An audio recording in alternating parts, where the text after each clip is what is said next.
Hey people, welcome back to my YouTube channel. Orúkọ mi ni Deborah Dada. My name is Deborah Dada and I enjoy yapping. I just come here and talk about every and anything that interests me. And we are here again today. So, first things first, please subscribe. I've actually figured out how to know people that are watching my videos, and I realized that 30% of people that are watching my videos are not subscribed. So do you realize that the only one in your village that have not subscribed is you that is remaining, only you. So please click on the subscribe button and so that you can be in on the updates. If you're new to this series, I need to let you know that I have been on a very interesting grind where I have put myself to the test to know whether I am unlucky or I'm just lazy. And if you want to know more about this challenge, please go watch the first video where I explain everything. So it means that for the rest of the month of November, I am posting on YouTube every day, talking about things that interest me. And we are here again today to discuss something very interesting. Let's get right into it.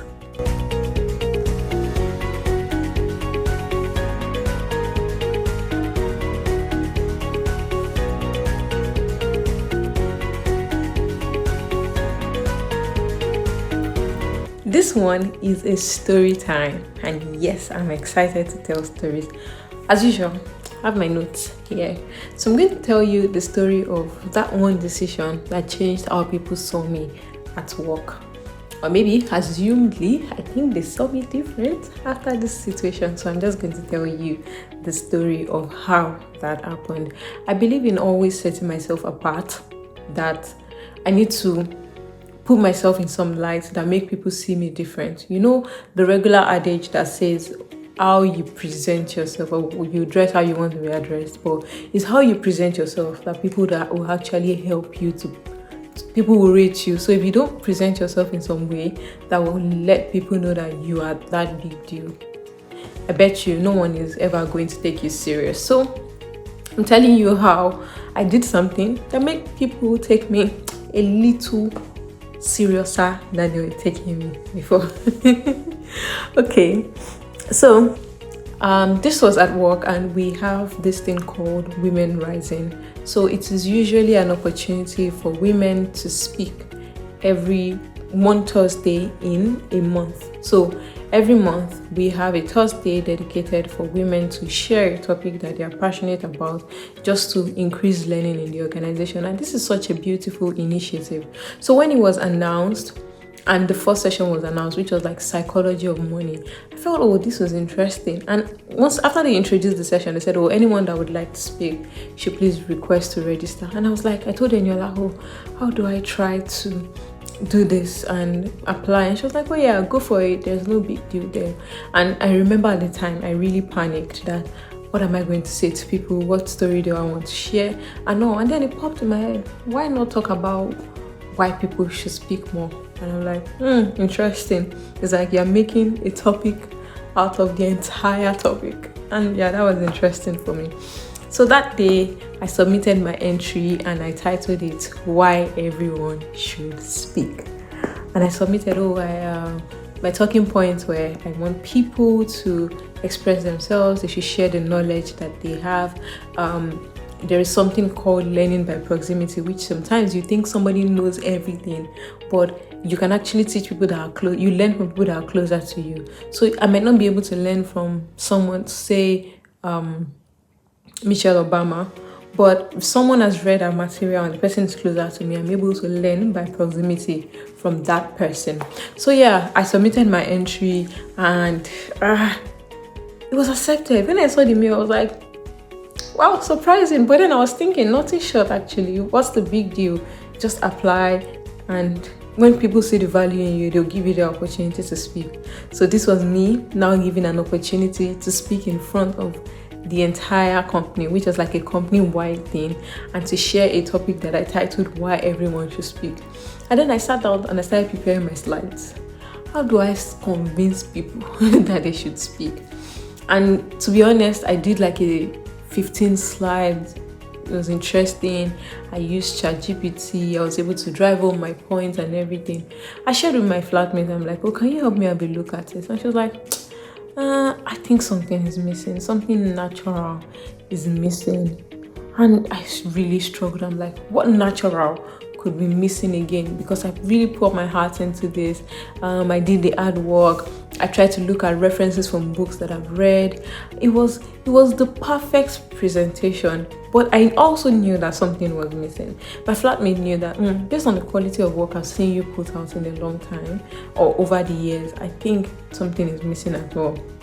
So then she asked me, well, why did you even want to talk about the topic in the first place? Then I remembered that I just wanted to share my story. So that led me to scratching out the entire presentation that I had prepared, and I started writing my own story from the speaking perspective of me. I started from the fact that I followed someone to the radio station and without just escorted him, and the next moment was like, oh, can you come in on air? I thought he wanted to send me on an errand when he told me to come. The next thing he told me to have a seat, I was all mic'd up and they were asking me about how did I get started with tech. In that moment, I had two options. One, either the ground swallows up and I drop right in, or this was my one opportunity to actually present myself.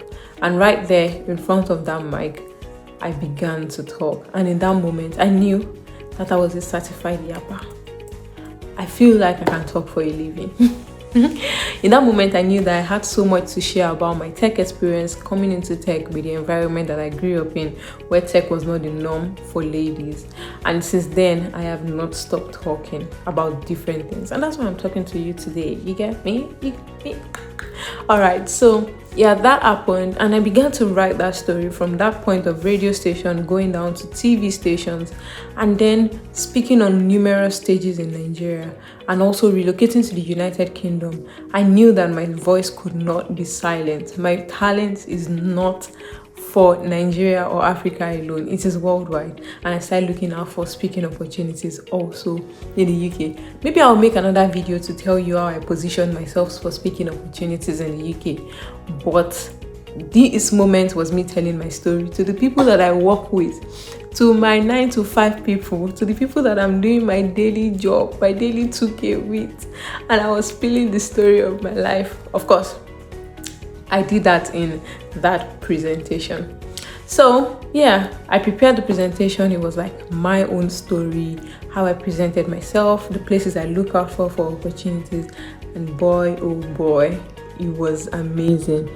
The session happened on a Thursday morning. I remember trying to get to the office so early, to get to the office at 9 a.m. such that I'll be ready for the session before 9:30. That was the day that my train station was closed, Vauxhall was closed, and I had to drop at I had to drop at Victoria and then get the bus to the office. It was a very chaotic morning. I'm like, of all mornings, of all Thursday mornings, for goodness sake, TFL, of all Thursday mornings. So yeah, I finally got to the office, set up my slides, and then I started going through it again. I looked at the slide again, and there was something in that slide that I really did not pay attention to. And I was talking about what if I flop, like the things that hold me back anytime I want to speak. And one of it was, what if I flop? And the response I gave myself was, people will forget and I will grow. So that was the tagline. What if I flop? ? People will forget and I will grow. Until today, there's someone that has it as like a strong point or a quote that she always quotes, that what if she flops, people will forget and it will be a good opportunity for her. That really stuck with me because I'm like, I've never thought that my words would carry so much weight that someone would read them and decide to hold it as a mantra or something, or a word that they strongly believe in. That was one of the feedback that gave me so much chills after that session. So the session was so beautiful. People joined in virtually. Some people were physically seated in the office, and I started yapping, told them all the stories of how I started when I got to the UK. I started positioning myself, the amount of speaking engagements I have done in the UK, how I currently speak, the things that are very important to me, how I document my work, how I have a website particularly solely for events alone and speaking engagements alone. My manager was there. A senior member of my team was there. The head of my department also was there, and I could look at their faces. I could see the excitement in their faces even after they gave me hugs that made me so excited. And in that moment I could tell that there's been a shift in how they have positioned this girl. Of course, I was hired because of my skills, of how good I was, but this definitely took me a step higher in how these people saw me, in how I have presented myself as not just that girl that does design, but that girl that is willing to push forward beyond design, prove herself beyond just a field. And it began some sort of visibility outside of my mission, outside of my squad, to some organization-wide visibility. And throughout that day, I had like so much compliment. Oh, that was such a beautiful session. It inspired me. People put in their own talks because of that talk, because somebody inspired them to talk. I was like, I somebody inspire you.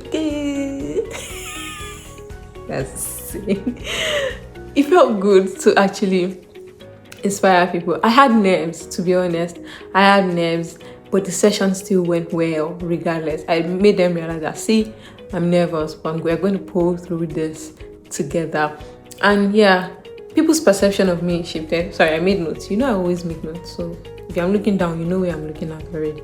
So yeah, people's perception of me shifted that day. Comments, messages, and all of that influenced how others saw me, and it also influenced others to actually speak on that same platform. I think a lot of people have taken the advantage of the platform after I did. And bear in mind, my talk was the second talk ever, so it meant that I'm self-motivated. All right, yeah.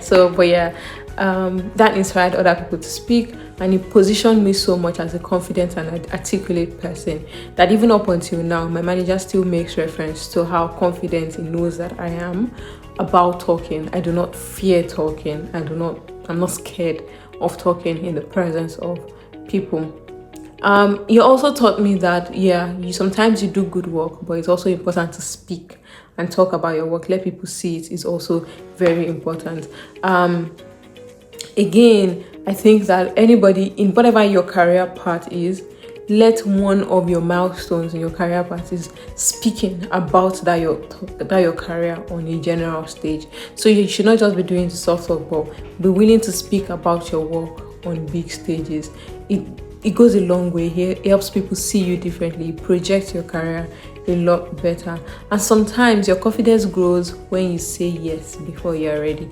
You really don't have to be 100% ready. And sometimes it's not like in the complex things, it's just doing it. Genuinely, it's just like just standing up and getting it done. So I think I'm just going to end with the words that I said in that slide, which is, what if you flop? People will forget and you will grow. So any flop is actually an opportunity for growth for anybody. I'm done with everything on my notes already. So I want to say that whatever career path you're on, whatever it is that you're doing, strive to get speaking opportunities within that role. He amplifies you. If for nothing, he builds the confidence that you have in yourself. Thank you for coming to my yapping session today. I hope that you enjoyed it. This blessed you, and as much as it blessed me as well. So do the needful. Like I said, you are the only one remaining in your village that is not subscribed. So click on the subscribe button, like, share, drop a comment, share it with your friends, start a conversation in the comment section. Is this something you're ever going to try, or are you scared? But yeah, I think everyone should try this sometime in their lifetime. All right, I'm going to see you again tomorrow. If you don't know, that's my favorite line. I'm going to see you tomorrow. All right, thank you so much. See you tomorrow. Goodbye.